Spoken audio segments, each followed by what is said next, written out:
Ketika kita lahir udah ditakar gitu ya, kapan hidupnya, kapan matinya, kemudian berapa dapat rezekinya gitu ya, udah ditakar semuanya gitu kan. Ya kalau memang rezeki saya segini ya mungkin segitu kali panas gitu kan.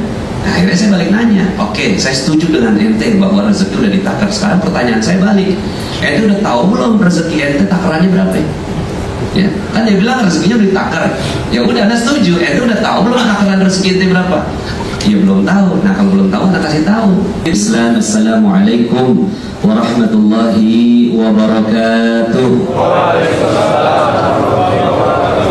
Alhamdulillah, alhamdulillah, wassalatu wassalamu ala rasulillah, amma ba'd. Alhamdulillah, senang sekali bisa bertemu di majelis yang mulia ini. Salawat dan salam semoga tercurah dan terlimpah kepada junjungan kita Nabi besar Muhammad sallallahu alaihi wasallam beserta para keluarga, para sahabat dan para pengikutnya hingga yaumil akhir. Alhamdulillah, di kesempatan hari ini saya diminta untuk sharing tentang rahasia magnet rezeki. Mohon rezekinya datang. Kan ada orang yang itu rezeki kita kejar gitu kan, pas dikejar malah lari gitu ya. Kemudian ada di sana lagi proyek di mana dikejar malah lari. Tapi ada orang yang dia duduk diam aja, rezekinya datang. Ini namanya magnet rezeki. Mau nggak?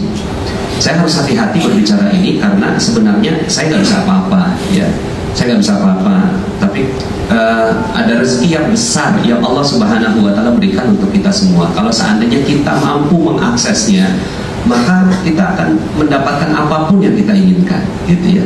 Apapun yang kita pikirkan, kok kita pengen ini ya gitu ya, kok kita ingin naik gaji ya, kok ya hari ini naik gitu kan. Betul ya? Amin. Ya, gitu. Jadi hati-hati Bapak Ibu kalau punya ilmu magnet rezeki, apa juga bisa ditarik ya.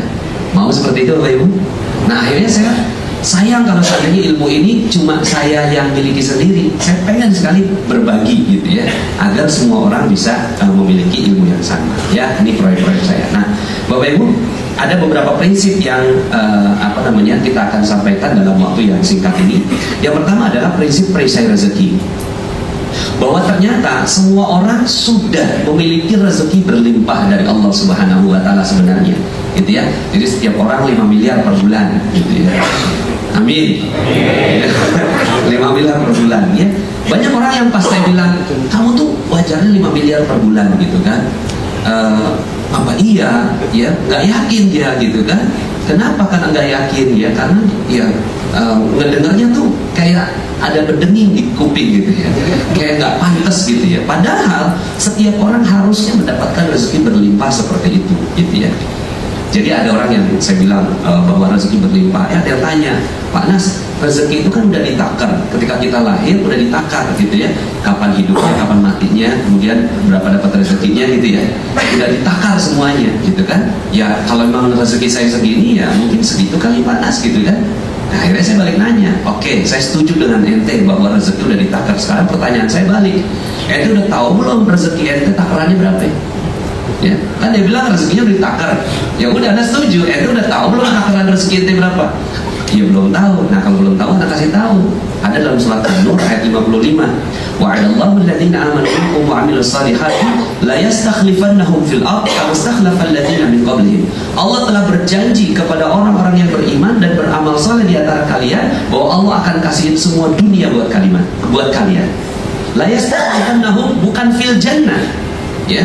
Bukan nanti akan dikasih surga, enggak. Sebelum surga, ya, cirinya orang yang beriman dia pasti dapat dunia dulu. La yastakhlifannahum fil ardh, ya, akan diberikan kejayaan, kemuliaan, keberkahan terhadap orang yang beriman, semuanya dikasih. Sebagaimana orang-orang sebelum kalian dikasih. Siapa yang udah dikasih? Ya, standarnya Nabi Sulaiman gitu kan. Nabi Sulaiman dikasih semua gitu kan. Atau standarnya Umar bin Khattab deh ya. Umar bin Khattab itu penghasilan per bulannya 233 miliar per bulan. Umar bin Khattab. Dalam buku Fikih Ekonomi Umar karangan Dr. Jaribah, sebuah tesis doktoral dengan predikat summa cum laude di Universitas Ummul Qura Mekah, itu disebutkan bahwa Umar bin Khattab meninggalkan 70.000 ladang pertanian yang tiap bulannya menghasilkan 233 miliar per bulan ya. Nah kalau seandainya Umar bin Khattab dapat 233 miliar, masa kita 5 miliar aja kagak dapat? Halo? Ya, saya Saya nggak janjiin 200, enggak, 5 miliar aja ya. Kalaupun kepleset ya 100 juta lah per bulan. Keplesetnya. Amin. Ya. Nah, kenapa enggak tercipta seperti itu? Karena ada perisainya. Kenapa kok kita tidak dapat seperti itu? Karena ada perisainya. Perisainya apa? Sederhana, ya. Jadi rezeki Allah itu datangnya seperti air bah. Dia datang seperti air banjir, datang dari atas. Nah, kalau datangnya dari atas, kita di bawah, bukan cuma kena air, tapi banjir, gitu ya. Bahkan kita kelelep sama, ya, sama tuh rezeki. Cuma setiap rezeki datang kita pasang perisai. Setiap rezeki datang kita pasang perisai. Setiap rezeki datang kita pasang perisai. Dan kita lebih cinta sama perisainya daripada sama rezekinya. Itu masalahnya. Jadi kita nggak doyan sama rezeki sebenarnya. Gitu. Kita doyan sama perisainya. Perisainya apa? Perisainya adalah dosa. Jadi yang menghalangi antara kita dengan rezeki sederhana, dosa kita.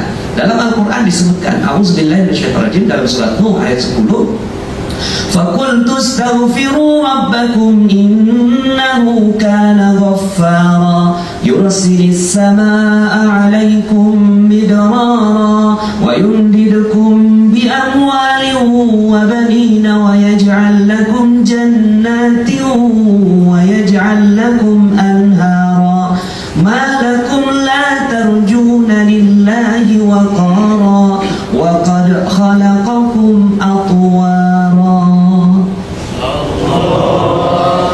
Maka minta ampun sama Allah. Jadi ketika Nabi Nuh ditanya, "Hai Nabi Nuh, kenapa kok nggak ada orang yang mau beriman sama kamu? Emang kamu dakwanya apa?" kata Allah. Ya, emang kamu dakwanya apa? Kata Nabi Nuh, "Aku dakwah ya Allah." Ya kan Nabi Nuh ini dakwah 950 tahun. Yang beriman sedikit sekali, cuma 12 pasang yang masuk ke dalam kapalnya Nabi Nuh. Itu pun kebanyakannya hewan gitu ya. Kemudian ketika ditanya, "Apa yang kamu dakwahkan kepada mereka?" "Aku udah ngomong ya Allah. Ya, hai kalian umatku, ya minta ampun sama Allah, lepas perisainya, lepas perisainya." Udah itu aja dakwanya Nabi Nuh, lepas perisainya. Terus kalau udah dilepas, apa janji kamu? Ya, kata Nabi Nuh, "Yursilis sama alaikum midrar." Akan Allah turunkan hujan yang lebat gitu kepada kalian. Wa yumdidkum bi amwalin, akan ditambahkan harta. Jadi ada yang bilang bahwa Islam ini ngajarinnya masuk surga, ya. Udah deh, masuk surga nggak apa-apa, ya, melarat nggak apa-apa, yang penting masuk surga. Itu dibilang ajarannya Islam. Tidak, ajarannya Islam itu masuk surga di dunia berkuasa. Itu Islam. Ya.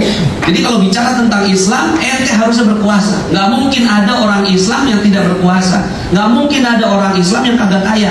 Kalau nggak kaya, gitu kan, ada perisainya. Itu aja. Ada perisainya. Perisainya apa? Dosa dan cinta betul sama tuh dosanya, gitu ya. Cinta betul. Jadi setiap ada Allah mau kasih rezeki, dikasih dia pasang perisai. Setiap ada Allah mau kasih rezeki, dia pasang perisainya, dan dia cinta betul sama tuh perisainya. Maka ya kata Allah kan, wa yumdidkum bi amwalin wa banin, dan akan ditambahkan bukan hanya harta tapi anak-anak. Anak-anak di sini bukan hanya anak biologis, tapi anak perusahaan, anak cabang gitu. Ya dong.